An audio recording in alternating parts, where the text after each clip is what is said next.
Cerita ini akan membawa kalian kembali ke tahun 2005, di mana ada pengalaman menyeramkan yang dialami oleh satu kelompok yang saat melaksanakan pengabdian kepada masyarakat yaitu KKN, kuliah kerja nyata, diganggu oleh pocong.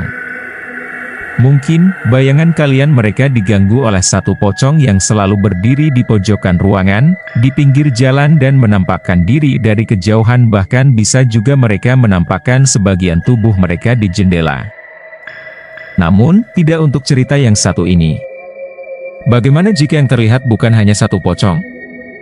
Melainkan 10 atau 20 pocong yang menampakkan diri dalam waktu yang bersamaan? Pasti menyeramkan sekali.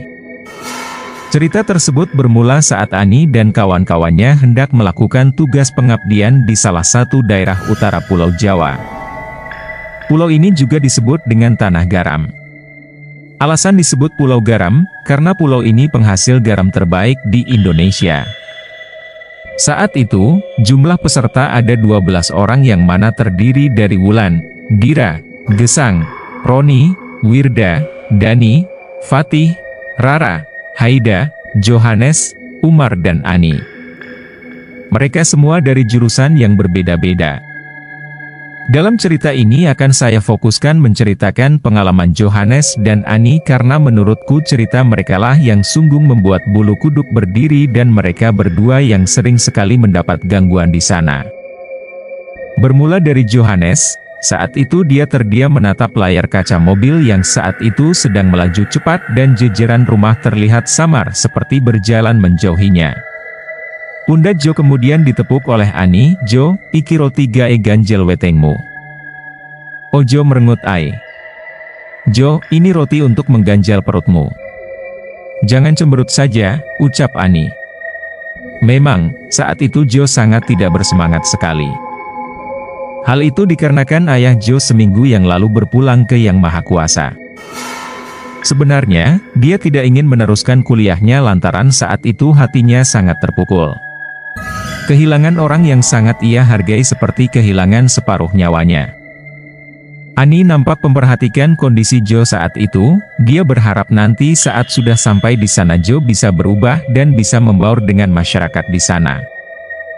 Anak-anak yang lain juga memaklumi perasaan Jo yang sedang berduka dan tidak bisa selepas itu untuk mengajaknya bercanda.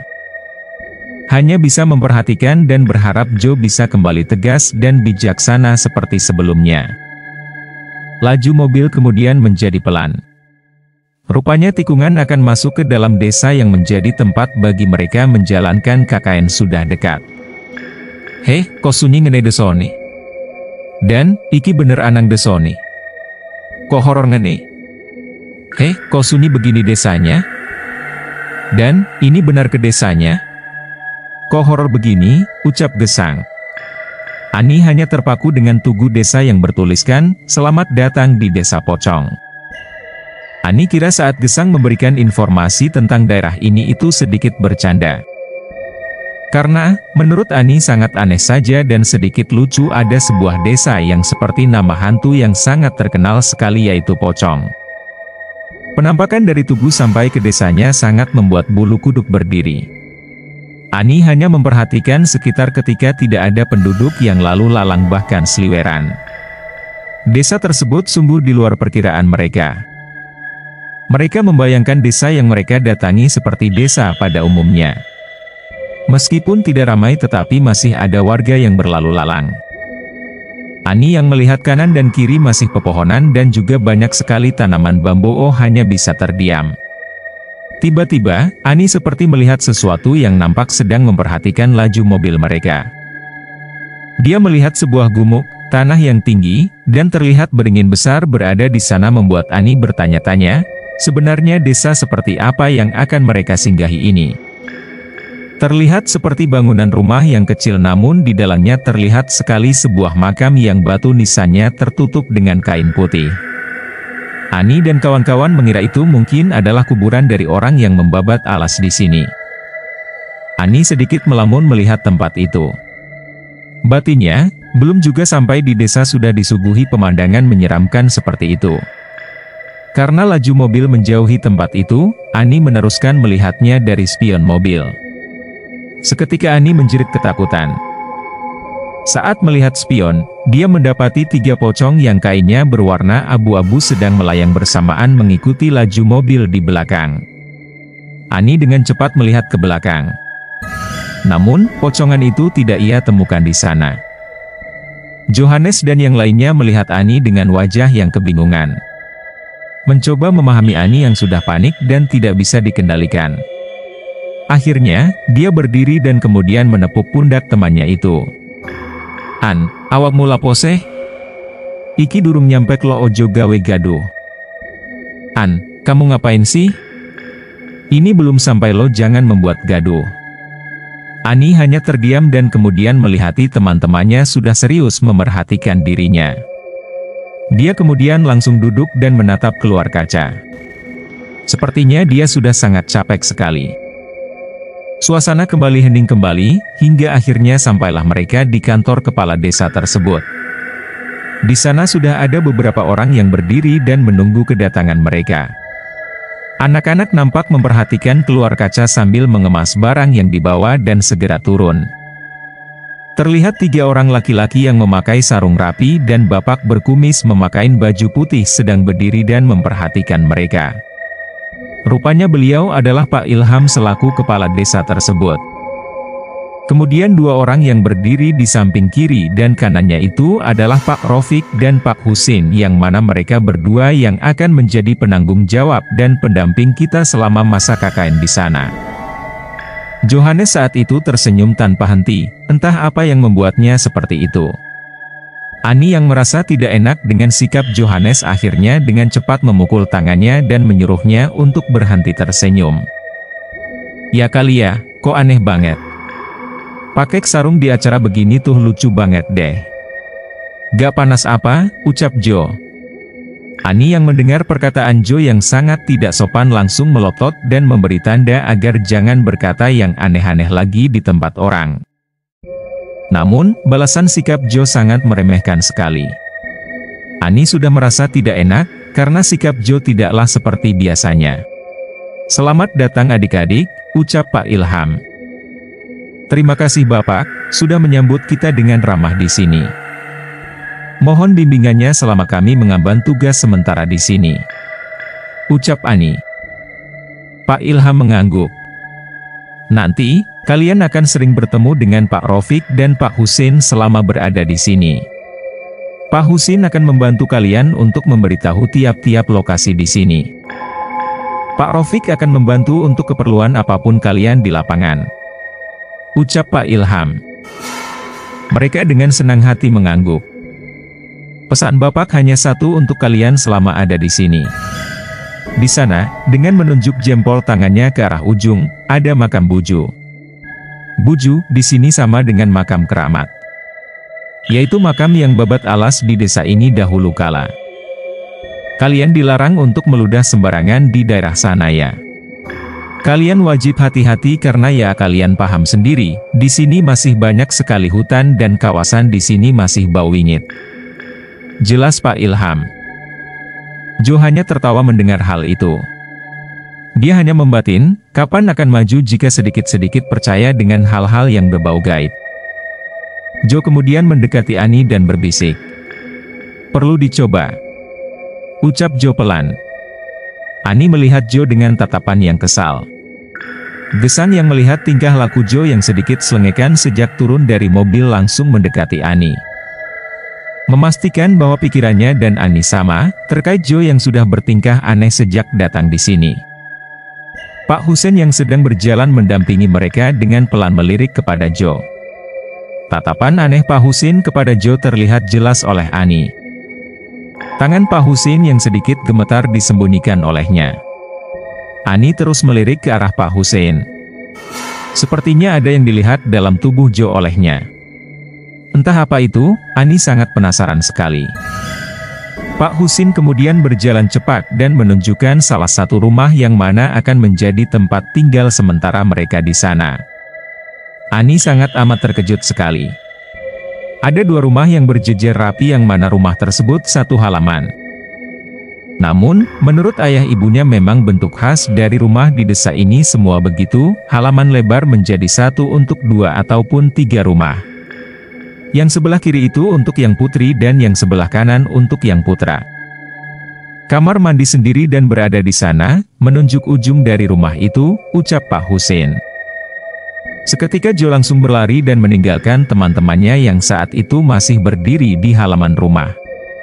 Selesai mengantar anak-anak ke tempat tinggal sementara di sana, Pak Husin langsung berpamitan untuk pulang. Anehnya, saat anak-anak berjalan ke dalam, Ani yang saat itu ingin segera masuk langsung dipanggil oleh Pak Husin. "Nah, tadi temanmu yang cowok itu? Apa melakukan tindakan yang aneh saat masuk desa?" tanya Pak Husin. Ani hanya terdiam dan bingung dengan pertanyaan Pak Husin yang tiba-tiba bertanya hal yang demikian. Ani hanya menggelengkan kepala. "Saya tidak ingat, Pak. Cuma waktu itu saya melihat sesuatu yang membuat bulu kuduk saya berdiri. Saya melihat beberapa pocongan terbang," ucap Ani kepada Pak Husin. Saat mengatakan hal tersebut, Pak Husin memandangi wajah Ani dengan tatapan yang kosong. Lalu terdiam sangat lama sekali. Ani yang melihat Pak Husin seperti itu sampai merasa aneh dan hawa takut menyelimuti tubuhnya. Ani permisi dan meninggalkan Pak Husin yang berdiri terdiam di sana. Keesokan harinya, terlihat mereka bergantian untuk mandi dan mulai melaksanakan tugas di hari pertama. Namun, nampaknya Jo kurang enak badan dan tidak bisa untuk ikut kegiatan hari itu. Ani yang saat itu diberi tugas bersama Gesang untuk pergi ke sebuah sumber air yang tak jauh dari sana untuk melihat meninjau lokasi agar mereka bisa melakukan sesuatu di area tersebut. Ani dan Gesang berangkat menuju lokasi.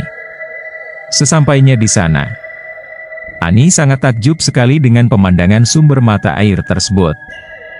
Kebetulan saat ke lokasi, dirinya didampingi oleh Pak Husin. "Wah Pak, seperti tirta kerajaan zaman dahulu ya?"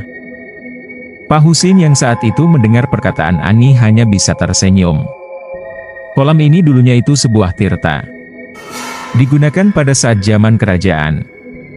Tetapi dengan majunya zaman, tirta ini jadi begini. Gak dirumat. Coba kalau Mbak Ani ada ide buat tempat ini. Biar bisa dipakai untuk keperluan desa, ucap Pak Husin.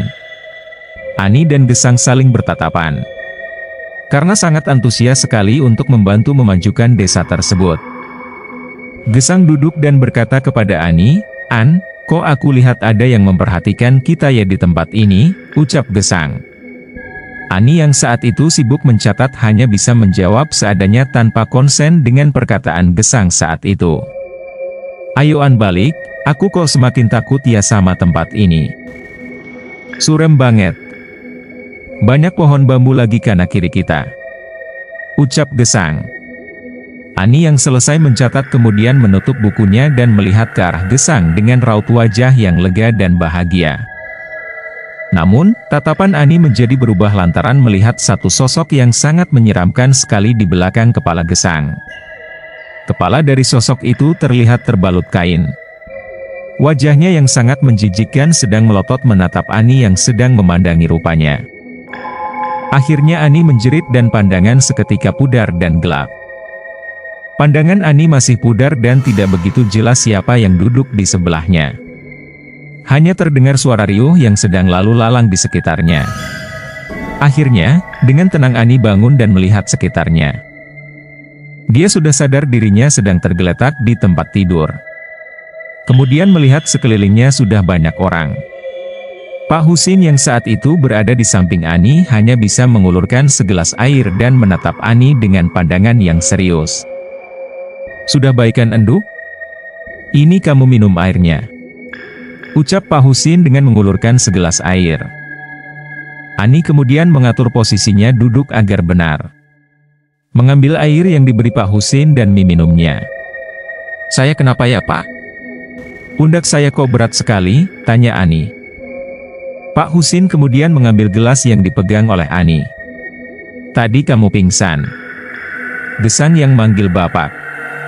"Sepertinya belum sarapan ya," ucap Pak Husin. Ani hanya mengangguk dan rasa cemas yang begitu besar muncul dalam hatinya.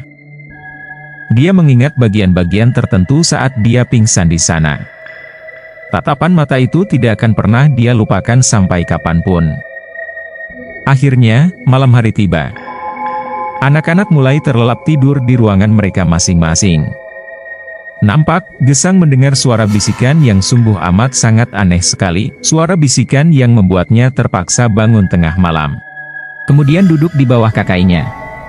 "Mohon maafkan saya Mbah, memang saat masuk desa saya punya pikiran jelek. Saat ini memang pikiran saya amburadul dan tidak bisa dikontrol karena baru saja dirundung duka.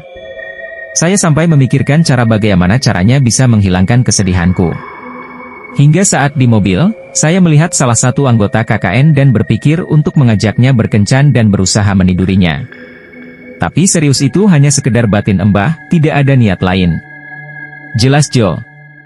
Pak Lurah hanya bisa tersenyum kecil dan juga tertawa mendengar perkataan Jo. Kemudian nenek yang sudah mendengar penjelasan Jo, akhirnya melihat Ani yang sedang kebingungan lantaran masih mengingat-ingat apa yang sudah dia lakukan hingga diganggu saat itu. Hingga akhirnya, dia melihat nenek dan teringat sesuatu. "Mohon maaf Mbah, aku ingat sesuatu yang saat itu menurutku adalah kesalahan hingga sampai saat ini saya diganggu mereka. Saat di sumber air, saya ada pikiran yang jelek saat itu. Saat itu memang ada tersirat untuk melakukan hal yang tidak baik bersama Gesang setelah tugas di sana selesai. Tapi kami tidak sampai ingin melakukannya Mbah. Saya hanya ada pikiran untuk berciuman saja dengan Gesang," ucap Ani. Setelah mendengar penjelasan mereka, Nenek Ngatin menceritakan sejarah desa tersebut. Kemudian mereka berdua dan juga teman-teman mereka yang sedang mengemban tugas di desa tersebut diamanahi untuk lebih berhati-hati sampai tugas mereka selesai. Hingga, amanah tersebut mereka pegang dan melaksanakan tugas dengan baik sampai selesai. Saat acara perpisahan dimulai, Ani melihat sesuatu saat Pak Lurah dan juga warga mengantarkan mereka. Ani menutup mulutnya untuk tidak berteriak. Ani melihat banyak sekali pocong yang berjejer di belakang Pak Lurah dan juga warga yang sedang melambaikan tangan kepadanya. Ani dengan cepat duduk dan juga memejamkan matanya, berharap apa yang dilihatnya itu hanya mimpi. Setelah itu mereka pulang ke rumah masing-masing. Selesai.